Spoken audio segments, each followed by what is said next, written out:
Hello and welcome to the latest episode of the Inside Game podcast. Before I introduce today's guest, this episode is in association with Raymond Waters at the Old Coach Inn Castleblaney.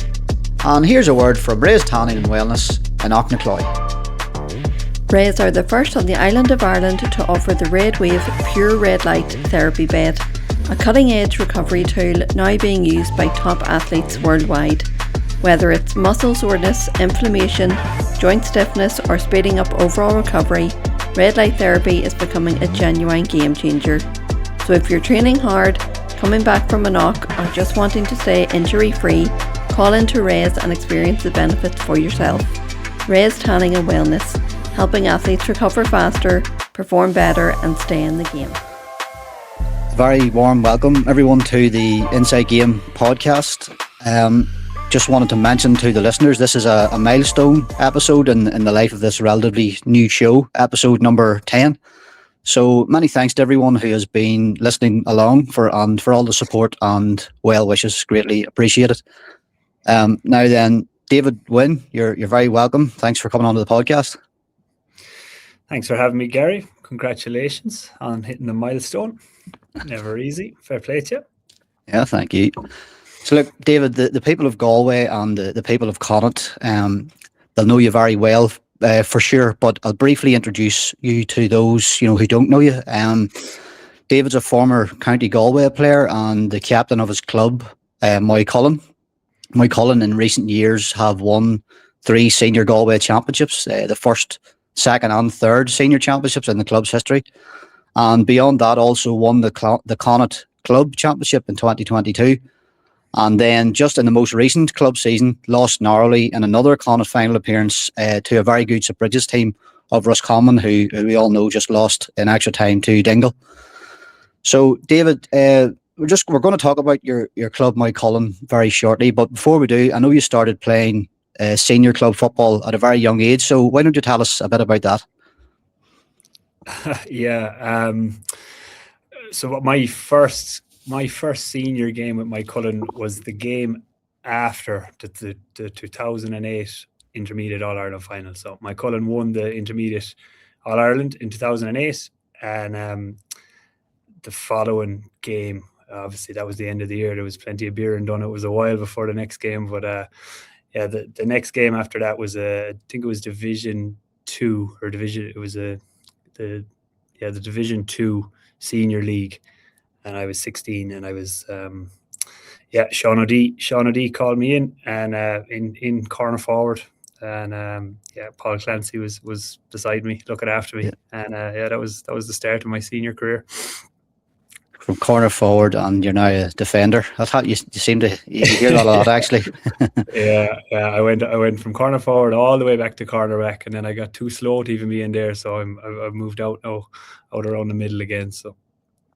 I think anything I've seen you for Galway as well, you were wearing the number 4 jersey. So why don't you tell us about your time with the county as well, how long you were there for, and how that experience was? Yeah, so I went in 2016. Kevin Welch called me in after we won the intermediate with Moycullen. I went back and did an unorthodox man-marking job on my now good friend Danny Cummins against Clare Galway in a quarter-final, and that kind of put a bit of a spotlight on me, and got called in, and just got lucky then, got a spot in the league at cornerback, and just held on to it. And we went on that year. We bet Mayo. Galway hadn't beaten Mayo in 5 years. Mayo had actually won 5 Connachts in a row, same as Galway are going for now this year. And we bet them up in Mayo, up in Castlebar, unreal day, and went on then to win the Connacht title, beating Roscommon after a replay. So that was the start of it, and then I was there till 2020. So it was 4 years all in all, 25 to about 29, and then injuries. Porrick Joyce came in, took over from Kevin Welch, and he wanted to shake things up. I wasn't his cup of tea, so I went back to the club, and then yeah, just started committing everything to the club then, and we went on and won our first county title with my Cullen that year, 2020. So. Yeah, so you left the Galway squad, and Mike Cullen was the main focus then. And so, look, we'll talk about Mike Cullen now. Like, you'd never won a Galway senior championship up until 2019, but since then you've won three: 2020, 2022, 2025. But the success doesn't stop there. As I mentioned earlier, you followed up the 2022 county championship by going all the way in Connacht, and recently just lost the Connacht final, as I mentioned. But look, firstly, it's been an incredible few years for the club, and secondly, what were the building blocks for this? Did you see it coming? Yeah, it's look. There's so much work has gone in, at underage, and I wouldn't be doing myself justice if I started naming names now, because there's just too many to name. But when we got over the line in 2020, that was huge. It was our first final in nearly. I think we were in a final in the 70s. So we haven't even got to a final, and then to win it straight off the bat just broke the glass ceiling. And it kind of really opened up everyone, players and committees, managers, supporters. It opened everyone's eyes to what we could actually do. We're probably lucky in a sense that year it was COVID that year, so we didn't actually, there was no Connacht campaign, so we got to really enjoy the first one. I don't think we should have been. We ended up on the back of a couple of papers. But during the COVID times, social distancing and all that. But yeah, so then look, we just we knuckled down. We built a gym down at the pitch, state of the art facility. There's massive investment gone into pitches, and massive work going in from players and managers and officials and executives. We kind of just committed to trying to be there, be involved at the business end of the championship every year, and then you give yourself a chance. And we're lucky enough that we've gone on, and we've won two more. We won a Connacht, and we were right there this year. But Bridges bet us obviously in the Connacht final, and you see how close they were then in an All Ireland final. So yeah, look, we've come a long way, but there's a long way to go. We've a lot of I'm coming to the end, but there's so much good players coming through. Sean Kelly and his brothers are there at the core of it. They're driving it, and then there's minors and 21s, and success breeds success. Once you start winning and showing these lads what's possible, it's up to them then to drive it on and take it to the next level, and that's hopefully what we'll do now in the coming years. First class. Well, look, it's no surprise at all that Galway county football has become so good in recent years, when you factor in what the likes of yourselves are doing, in Connacht, but also a super Corofin team winning 3 All Irelands in the 3 years before COVID as well. Yeah. Look, they set an unbelievable standard, to be quite honest, and they pulled everyone else up.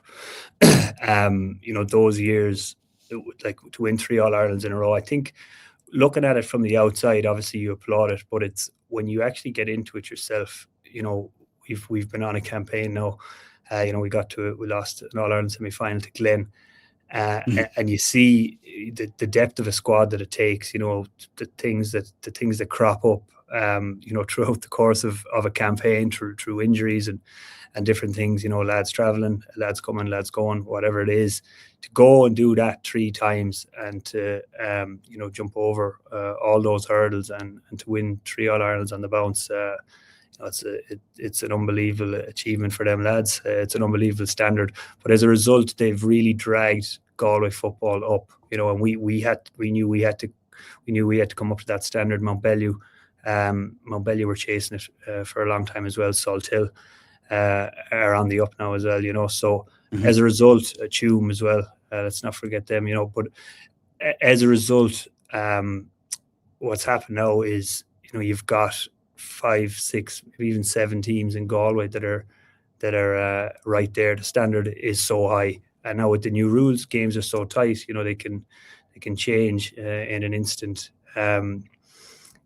getting out of Galway, nobody now anymore is, you're not planning for a Connacht campaign. You're not planning for an All Ireland. You're trying to win Galway because it's so tough, and to look past that, it's you're wasting your time really.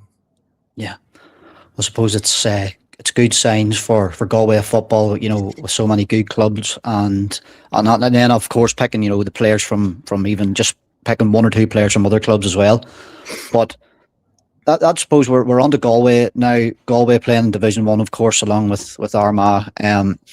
If we start looking at the Division 1 here, David, the summary of the results over the weekend: we had Dublin 0-20, Donegal 120, Kerry 218, Roscommon 120, controversial one, as you'll have seen.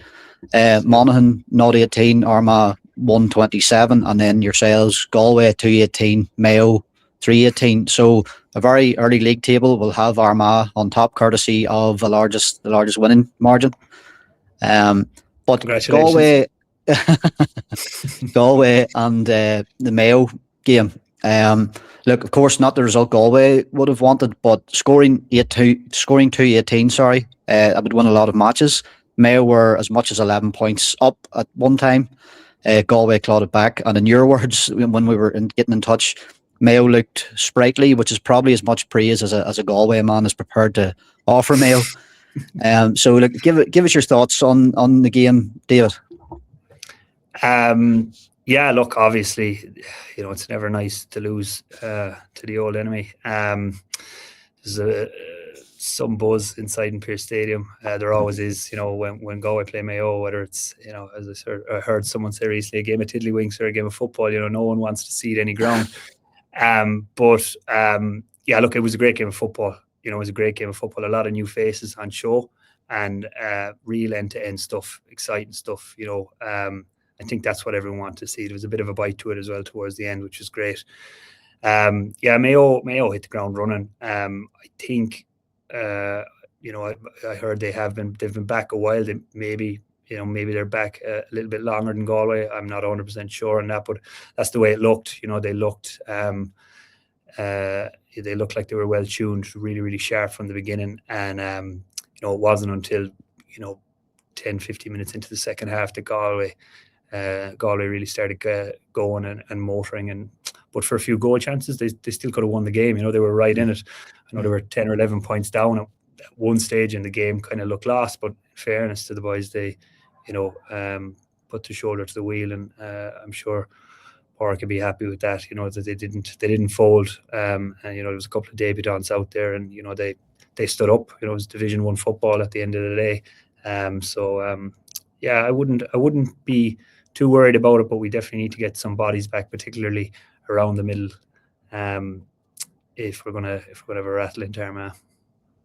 Yeah, there are a couple of, suppose, talking points would be the likes of Paul Conroy. It's unclear at the moment what his story is, whether he's going to commit or not. Peter Cook, out of your own club, isn't available. Pádraig Joyce confirming that, and the likes of John Maher, for example, he hasn't yet to play, but one of the positives, I suppose, he's on the way back. So those are probably some of the guys you're talking about in around the middle. Yeah. So look, Cookie's out. He's a huge loss. Paul hasn't made his decision yet, I don't think.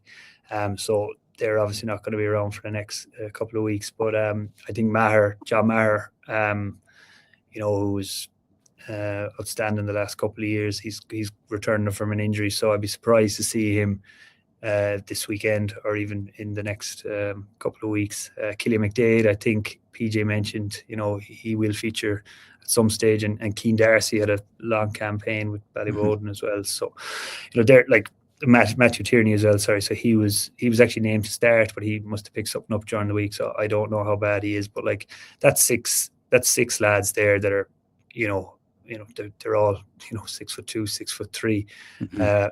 Proper inter-county footballers, so you put in 2 or 3 of those around the middle in any team, and you're going to have a little bit more success. Mayo really went after the kick out, and they were on top of Galway for the majority of the game on Sunday, and that was a kind of a springboard for them, gave them the opportunity to move fast ball and create scores. So Yeah, look, it's like I said, look, Mayo won the midfield battle the last day, but I'm after mentioning 6 lads there. If you got 2 or 3 of them in and around the middle, they make a massive difference. Just a shout out and a thank you to Raymond Waters at the Old Coach Inn, Castleblaney, for the continued support of the podcast. If you're ever in Castleblaney, or even if you're not, why not visit the Old Coach Inn for a fine dining experience and entertainment in their friendly bar and lounge. That's in the Old Coach Inn, Castleblaney. And just briefly on Mayo, they seem to be able to reinvent themselves regularly. They have a new coach, new manager in this year with Andy Moran back taking over his native county. How do you see Mayo shaping up for Connacht to try and halt Galway's 5 in a row? Yeah, like they some good finds the last day. Young Byrne in the corner, he's only 19. He looked lively.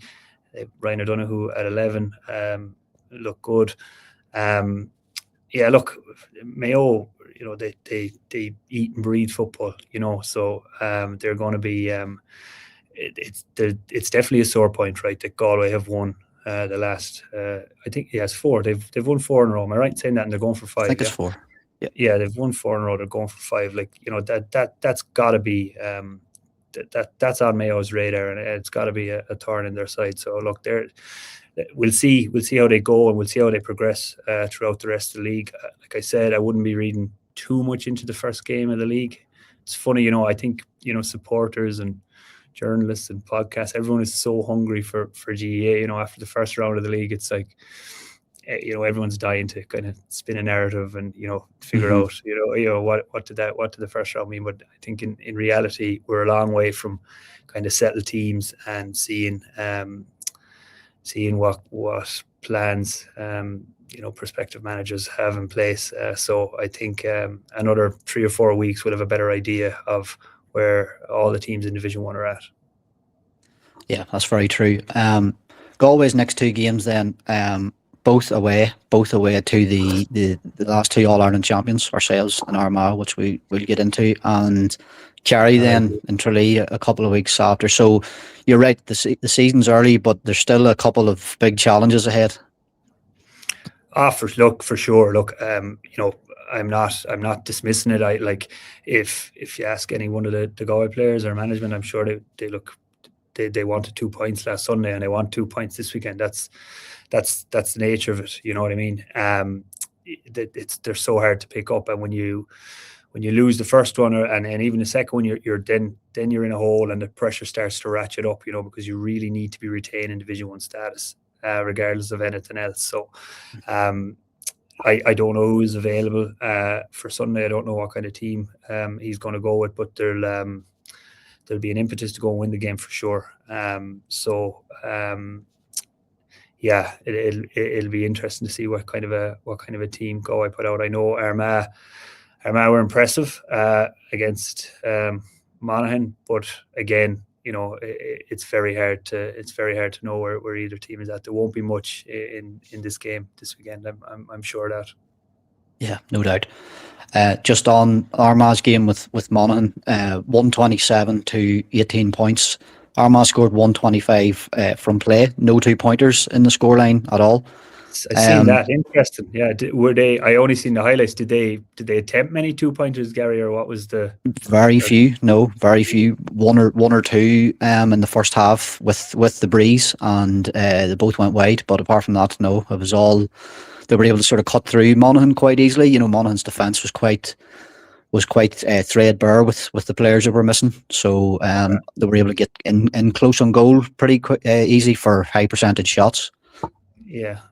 I seen Ethan Rafferty wasn't playing? Is he injured or playing? He's not injured. No, it looks like McGeeney's going with Blaine Hughes for the time being. Now that happened at the start of last year. Blaine Hughes played against Galway in Salthill for the first game, and then Rafferty got his place back. But I think that time was more to do with the rules, and they weren't really sure what way to work it, what use the goalkeeper was going to be. But I think maybe this season, Blaine Hughes, is possibly going to get a more extended role in the number 1 jersey. But we'll see. We're not sure how that'll unfold. But there were other players missing for Armagh. There was quite a lot of defenders: Aidan Falker, Aaron McKay, both previous guests of the show actually. Paddy Burns, Barry McCambridge.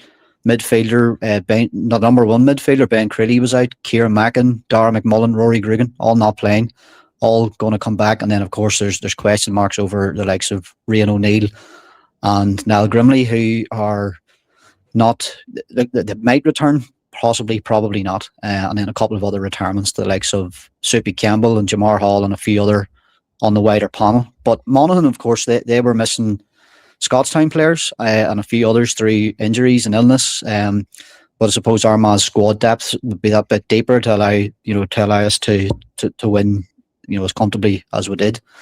So that kind of takes us into previewing Armagh and Galway. Look, it's a rivalry that's been ongoing now from say about 2022 onwards. We've met each other a lot, league and championship in that time.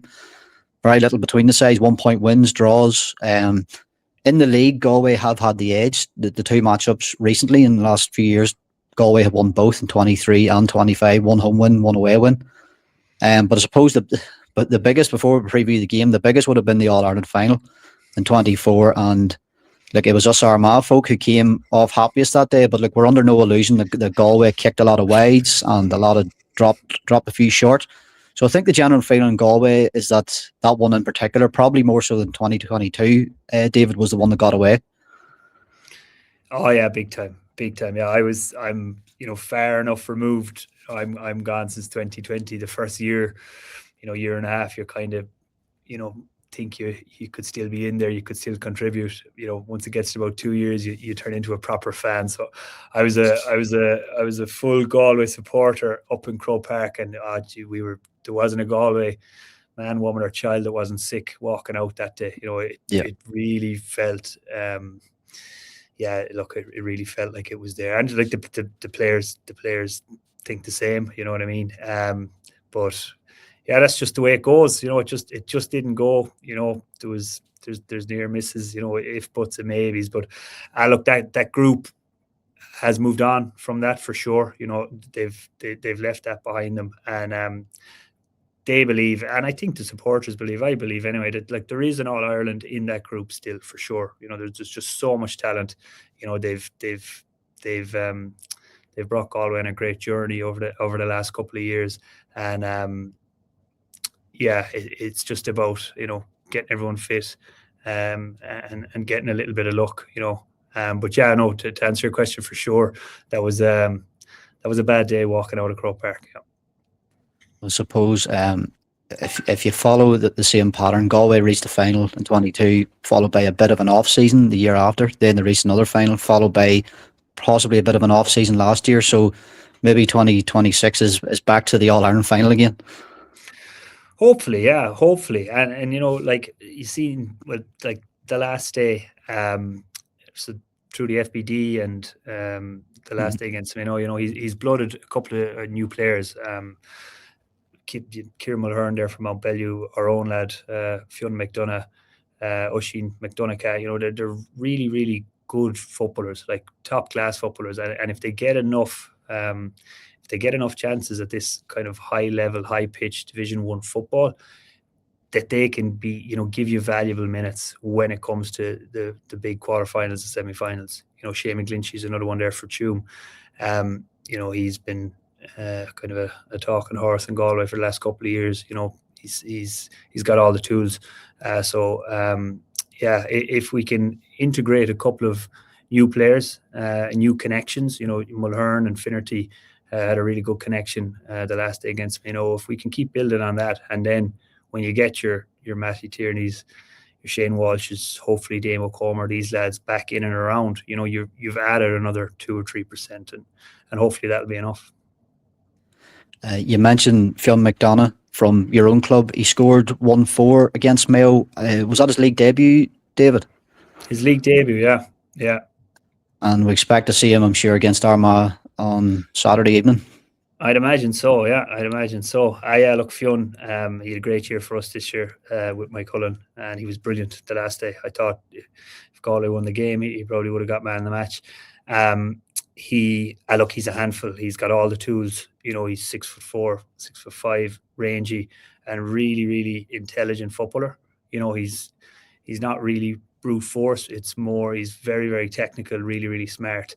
And, he's able to use his body, and he's a sweet left foot. So, look, it's just about getting minutes at the top level into him. And, hopefully he can stay consistent. He's had a great start, which will give him a great platform, and hopefully he can build on it now the next day. Yeah. And two players that are always talked about, and you have mentioned them already, is Shane Walsh and Damien Comer. I don't know that we expect to see Damien back anytime soon, and Shane got playing at the weekend. Like two fabulous footballers who always scare defenders. They frighten the opposition when they're both playing. So, like those guys, the sort of inconsistency as opposed to getting those two guys onto the field has probably played a part in an off season for Galway last year. Yeah, last year and every year really.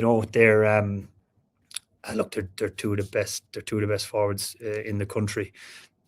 There's no two ways about it. No one wants to be one-on-one with them as a defender. I can tell you that, especially in the new rules. Look, the two of them, they're so explosive. Like they're so explosive.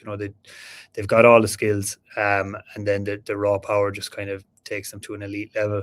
But it's just about getting the bodies right. Obviously, when you are that explosive and you're moving that much, that much weight at that speed, it's hard on the body. Like so, look, I'm sure they've got the best of physios and the best of advice in there. So I'm sure hopefully they have a plan to get it right and kind of time it so that the two of them are flying at the right time of the year. But if we can get Shaney and Damo on the pitch in the big games fully fit, it just draws so much attention. And then the likes of your Robert Finnerty, hopefully Matthew Thompson is back, maybe someone like Fionn McDonough, these lads, they'll just get so much room to maneuver, But it's a big if for Galway fans for the last couple of years.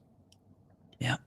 Well, on the Armagh side of things, we're not certain. We won't know until the team news come out, but we are hoping that a few more of those players listed, maybe one or two of them, will come back in, and also that nobody's picked up any knocks from the weekend. But just on the athletic grounds, David, I'm not sure if you've ever played in it before or you've ever been in it, but the stand, the main stand in the athletic ground, it's not very big. It only holds 5,500 people, but even with a small crowd in it, it generates a lot of noise. And yourself, the Armagh fans are sort of quite loud and rowdy and passionate when it comes to cheering on their players. So, what's it like, sort of as an opposition player, having to try and deal with that?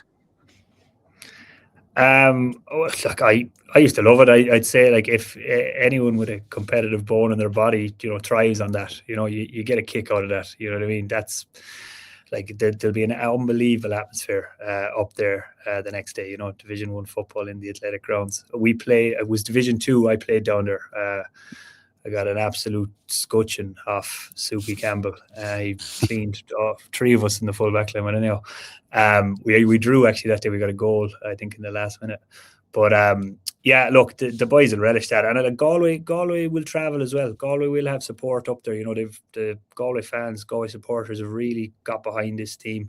And obviously, look, they love their football. So they'll travel and they'll be heard as well up there. You know what I mean? It won't be all Armagh. Yeah. Suppose the last 2 times the sides have met was the championship last year and the league last year. Galway getting wins in both of those games. So the form, certainly in this, shall I say, a respectful rivalry, is it's with Galway at the moment. But if I was to get a prediction from you then, David, for the weekend.